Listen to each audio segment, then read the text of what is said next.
ഈശോമിശിഹായിക്കും സ്തുതിയായിരിക്കട്ടെ. പ്രിയ സഹോദരങ്ങളെ, ക്രിസ്തുവിൻ്റെ സ്നേഹവും സമാധാനവും. സഭയിൽ ഒത്തിരി പ്രാധാന്യമുള്ള ഒരു തിരുക്കർമ്മമാണ് ക്രിസം തിരുക്കർമ്മം.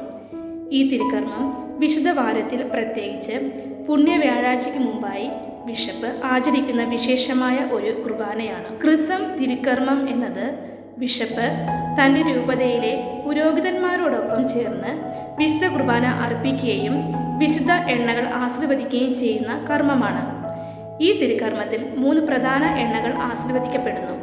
1 ക്യാറ്റുക്കന്മാരുടെ എണ്ണ, 2 രോഗികളുടെ എണ്ണ, 3 ക്രിസം എണ്ണ. ക്യാറ്റുക്കന്മാരുടെ എണ്ണ മാമോദിസയ്ക്ക് മുമ്പായി ഉപയോഗിക്കുന്ന ഈ എണ്ണ ദുഷ്ശക്തികളിൽ നിന്ന് രക്ഷയും ആത്മീയ ശക്തിയും നൽകുന്നതിൻ്റെ അടയാളമാണ്. രോഗികളുടെ എണ്ണ രോഗികൾക്ക് അഭിഷേകം നൽകുമ്പോൾ ഉപയോഗിക്കുന്ന ഈ എണ്ണ ശാരീരികവും ആത്മീയമായ ശാന്തിയും ശക്തിയും നൽകുന്നു. ക്രിസം എണ്ണ ഇത് ഏറ്റവും വിശുദ്ധമായ എണ്ണയാണ്.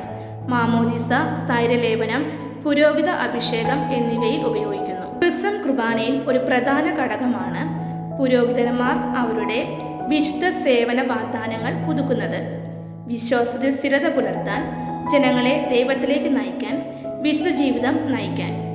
ഈ കുർബാനയിൽ ബിഷപ്പ് ക്രിസ്തുവിന്റെ പ്രതിനിധിയായി പ്രവർത്തിക്കുന്നു.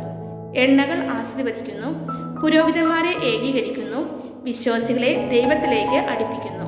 ക്രിസം തിരുക്കർമ്മം നമ്മെ പഠിപ്പിക്കുന്നത് നാം എല്ലാവരും ക്രിസ്തുവിൽ അഭിഷിക്തരാണ്.